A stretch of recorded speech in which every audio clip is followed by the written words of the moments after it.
Assalamualaikum warahmatullahi wabarakatuh. Saya Senis Mirzana dengan NPM 2024-21500-137. Pada hari ini ingin mengerjakan tugas dari mata kuliah agama, yakni menarasikan konsep HAM, demokrasi kepemimpinan dalam HAM, serta konsep madani dalam Islam. Pertama, konsep HAM. HAM ialah singkatan dari hak asasi manusia.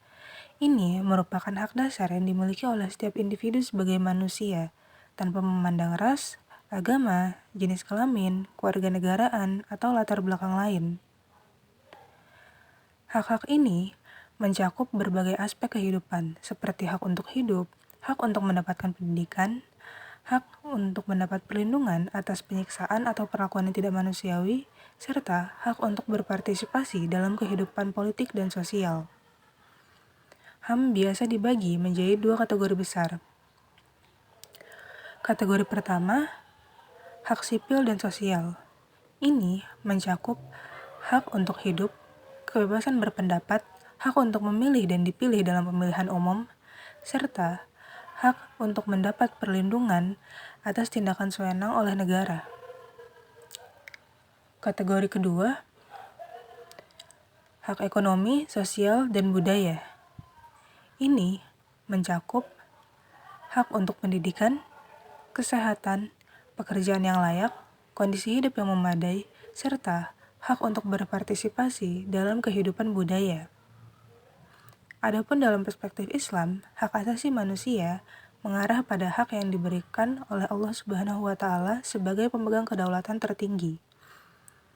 Hak asasi manusia dalam perspektif Islam menganut pandangan teosentris atau religius, yakni ketuhanan. Tuntutan penegakan hak asasi manusia ialah upaya untuk memberi perlindungan terhadap derajat kemanusiaan dari kesewenangan pemegang kekuasaan. Pengingkaran terhadap hak tersebut berarti mengingkari martabat kemanusiaan. Oleh karena itu, negara, pemerintah, maupun organisasi mengemban kewajiban untuk mengakui dan melindungi hak asasi manusia untuk setiap manusia tanpa kecuali. Dalam perspektif Islam, hak asasi manusia telah dikonsepsikan dalam Al-Quran. Maka konsep hak asasi manusia bukanlah hasil evolusi apapun dari pemikiran manusia, namun merupakan hasil dari wahyu ilahi yang telah diturunkan melalui para nabi dan rasul sejak permulaan keberadaan umat manusia di atas bumi. Dengan kata lain, hakukullah dan hakukul ibad adalah tetap dari Allah Subhanahu wa Ta'ala. Kedua, demokrasi kepemimpinan dalam HAM. Demokrasi kepemimpinan dalam HAM, sebagaimana apa yang telah disebutkan dalam konsep HAM, tepatnya pada kategori hak sipil dan politik, di mana setiap manusia memiliki kebebasan berpendapat, juga hak untuk memilih dan dipilih dalam pemilihan umum. Pemerintah tidak boleh campur tangan terhadap kebebasan individu. Seseorang bebas dalam membentuk, memperbaiki, dan meraih tujuannya.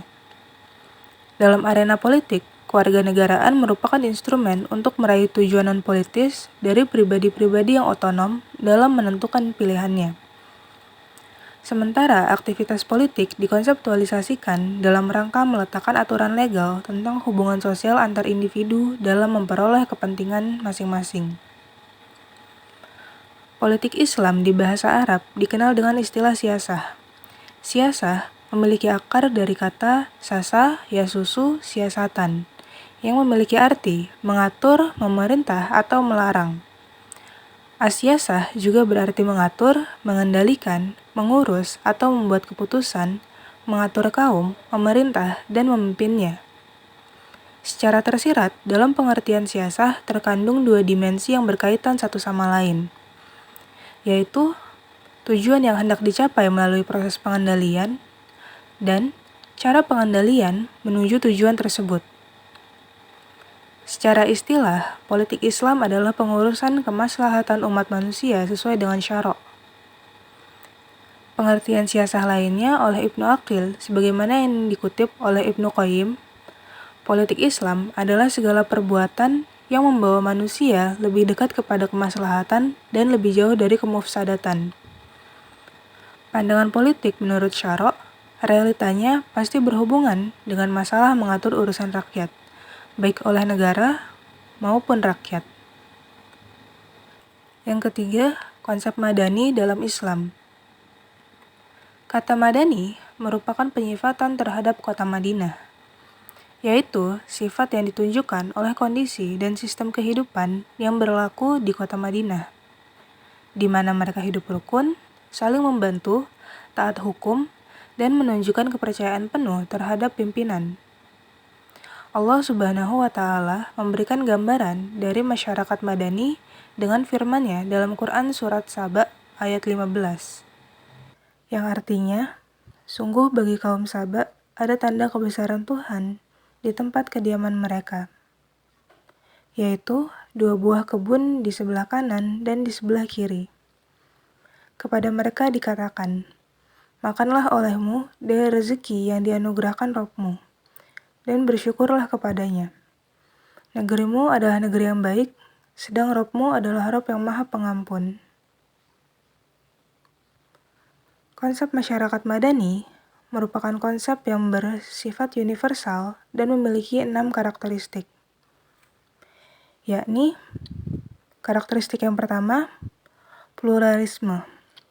Masyarakat madani mengakui semangat pluralisme sebagai suatu keniscayaan yang tidak dapat dielakkan, sesuatu yang kodrati dalam kehidupan dan memiliki tujuan untuk mencerdaskan umat melalui perbedaan konstruktif dan dinamis. Namun, perbedaan harus dilandasi pula dengan sikap inklusif dan kemampuan menyesuaikan diri terhadap lingkungan sekitar seraya mempertahankan identitas agama yang otentik. Karakteristik yang kedua, toleransi. Masyarakat madani memiliki sikap toleransi yang tinggi, baik terhadap sesama agama maupun terhadap agama lain, dan mereka menghargai pendapat orang lain. Hal ini juga sejalan dengan tujuan agama yang tidak hanya menjaga kelestarian, tetapi juga memberi hak hidup berdampingan serta menghormati satu sama lain. Karakteristik yang ketiga, demokrasi. Masyarakat madani mengedepankan demokrasi sebagai suatu pilihan untuk membangun dan memperjuangkan kehidupan warga dan masyarakat yang semakin sejahtera, di mana demokrasi bukan hanya dipandang mengenai kebebasan dan persaingan, tetapi juga tentang tanggung jawab bersama dalam membangun masyarakat yang adil dan merata. Karakteristik yang keempat, keadilan sosial. Keadilan sosial ialah keseimbangan dan pembagian yang proporsional terhadap hak dan kewajiban setiap warga negara yang mencakup seluruh aspek kehidupan. Hal ini memungkinkan tidak adanya monopoli dan pemusatan aspek kehidupan pada satu kelompok masyarakat saja. Karakteristik yang kelima, partisipasi sosial, yakni partisipasi masyarakat yang bersih dari rekayasa, intimidasi, ataupun intervensi dari penguasa maupun pihak lain, sehingga masyarakat memiliki kedewasaan dan kemandirian dalam berpolitik sehingga bertanggung jawab. Karakteristik yang keenam atau terakhir ialah supremasi hukum, yaitu upaya untuk memberikan jaminan terciptanya keadilan. Keadilan harus diposisikan secara netral, artinya tidak ada pengecualian untuk memperoleh kebenaran di atas hukum. Kesimpulannya, konsep masyarakat madani adalah apa yang dibutuhkan pada saat ini, terlebih di Indonesia yang memiliki keberagaman. Dengan terciptanya masyarakat madani, kita dapat menghindari konflik yang terjadi akibat banyaknya perbedaan dan kurangnya toleransi. Karena dapat disimpulkan bahwa masyarakat madani adalah masyarakat yang beradab, menjunjung tinggi nilai kemanusiaan, demokratis, memperjuangkan keadilan, serta menjaga keseimbangan untuk membangun kehidupan masyarakat yang semakin sejahtera. Demikian apa yang dapat saya sampaikan hari ini terkait konsep HAM, demokrasi kepemimpinan dalam HAM, serta konsep madani dalam Islam. Semoga video ini dapat memberi manfaat dan menjadi sumber inspirasi bagi kita semua untuk meningkatkan diri sebagai manusia. Terima kasih banyak atas perhatiannya, dan mohon maaf atas segala kesalahan maupun kekurangan dalam penjelasan. Akhir kata, wassalamualaikum warahmatullahi wabarakatuh.